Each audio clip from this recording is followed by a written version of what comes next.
Hey guys, welcome back to part 3 of the Arcane River Detour, and today we're starting off with creating our Demon Avenger, or DA.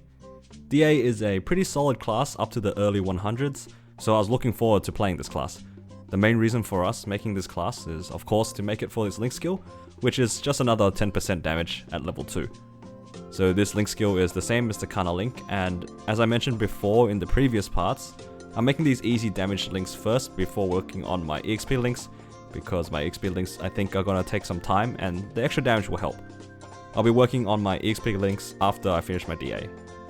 Before we go into too much detail about the DA, I just wanted to quickly make an update on my Kana. It's been chilling in Zakum since it got to level 120, and it's been killing Zakum every day. This is so I have a little bit of income from the boss crystal, and also collecting other things such as occult cubes. The occult cubes will allow me to reroll my potentials later on my main, so I want to try to collect as many occult cubes as I can early on, so then I'll be able to get some extra stat while training. I also forgot to mention in the previous part that I should have tried to do Monster Park while training on my Kana. Monster Park gives you a good amount of EXP every day, and you can run it pretty much on any character above level 105. In particular, if you decide to run on Sundays, the Monster Parks actually give you a little bit more EXP than regular, and on top of that they give you a box that gives you EXP coupons. So for those who don't know, if you open the box from the Sunday Monster Parks, you get a chance of getting either a 1.5 times coupon for half an hour, a 2 times coupon for half an hour, or a 2 times coupon for an hour. You also get a small chance of getting the Pendant of Spirit, which is a pendant you can wear that gives you a little bit of extra EXP while you train. In future updates, I believe they're phasing out the 1.5 times coupons for shorter duration 2 times coupons, so depending on when you're playing the game or when you're watching this, you may or may not be getting 1.5 coupons. Either way, you're getting free coupons to train, and I decided to just stack some up on my Kana because later down the track I might try to push my Kana to 200, and the extra EXP coupons will be nice to use when I train it.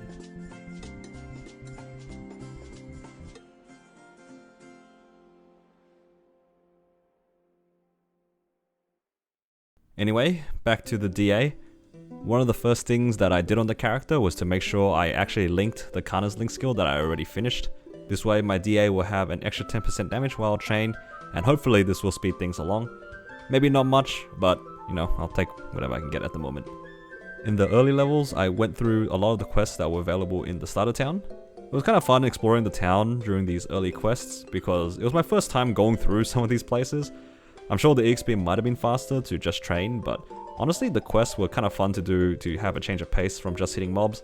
And being able to explore the town a little bit was kind of fun, especially now that I'm going through what is basically my second playthrough of the game.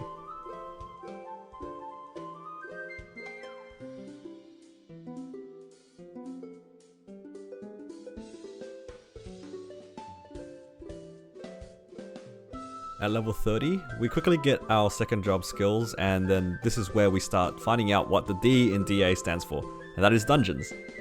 As soon as I could, I ran through all of the 3 usual dungeons that are Fairy Academy, Gold Beach, and Rihanna Strait.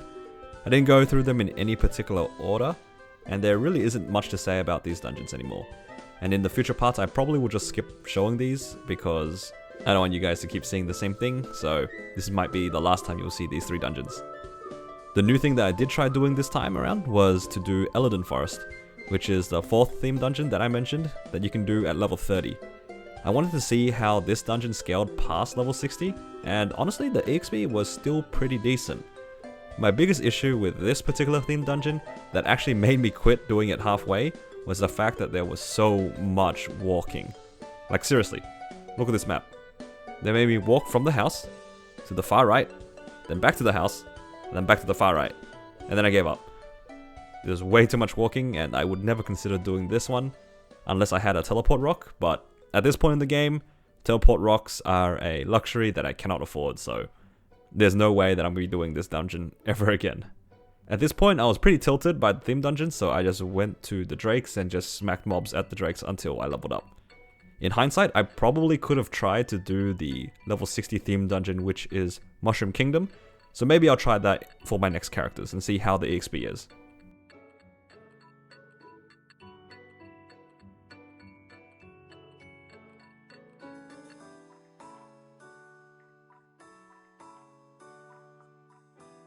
At level 75, we once again ran through the Afterlands.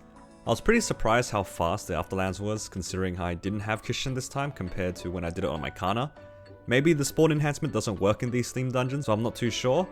But regardless, the storyline was more or less painless. We got out of here pretty quickly.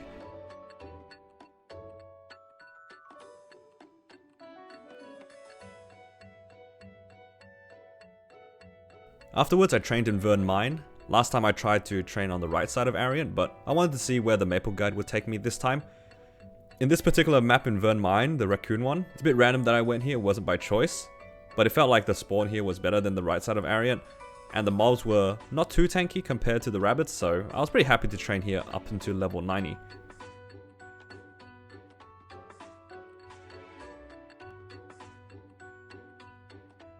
And of course, after level 90, we went to Sahel 2 to train there until 95. After training here on my Kana, I found that this map is probably one of the more comfortable ones, just because there's a lot of mobs, even without Kishin.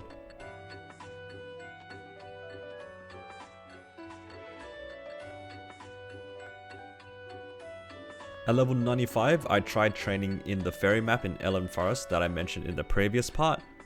On the right side of the Ellen Forest, there's the ferry maps which always have 100% burning, and I decided to give it a go to see if the XP was very good, and it was. I found that in this map, DA had a pretty good time mobbing here, and it leveled up pretty fast.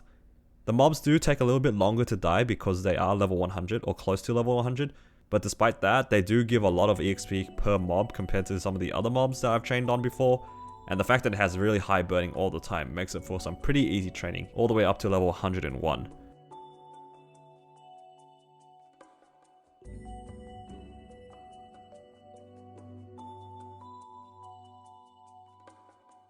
As soon as I hit level 101, of course I went off and did Zakum for and after reset for the easy XP.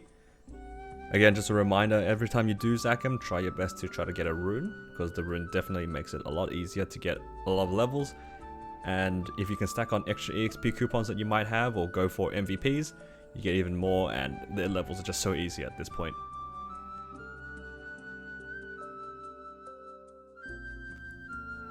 I mentioned earlier in the video that I needed to do Monster Park to get more EXP and more levels. Once I actually remembered to do this on my Demon Avenger, I made sure to go do it. Gave me some pretty easy levels at this point, and actually the main reason why I'm going to try my best to do as much Monster Park as I can is because the boxes that you get from Monster Park also give you coins, and these coins can be used to buy Monster Park potions, which can do things like give you extra attack or magic attack, attack speed, and extra EXP. The best part about these potions is that you can actually transfer these through the storage, and I'll try to have some of these stocked up for when I eventually train my main during the Destiny update.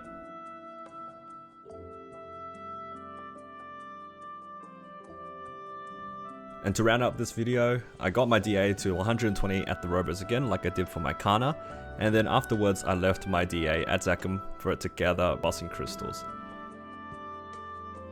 And that is it for this part. In the next one, I'm going to be mostly focusing on getting my EXP links done. I won't be doing them one at a time like I did for the DA.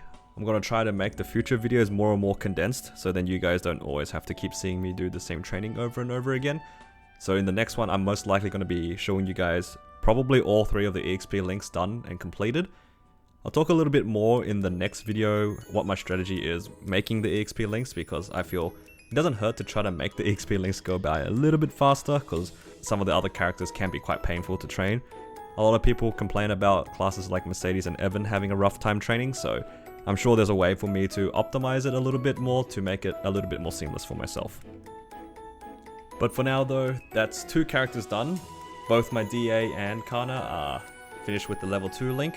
Maybe later down the track I'll try to push my DA for the level 3 link skill, but the EXP jump to 210 is quite significant, and the gain from that is only about 5% damage, so I think that it might be better to work on other things before trying to push the links to level 3. As for this video though, that'll be it for today. Thank you all for joining me so far on this journey. Hopefully you guys are enjoying it as much as I am, because honestly, a lot of it right now is building up for the post-Destiny update, and I'm really excited to finally get my hands on the main. It's getting so close to it. So hopefully you guys are excited as I am. Thank you all once again for watching. I really appreciate everyone's support with this project. This one is something I've been working on for quite some time, or wanting to do for a while, and it makes me really happy that a lot of people are really looking forward to these videos. As always, wherever you guys are in the world, hopefully you guys have a wonderful day, and I'll see you guys in the next one. Take care.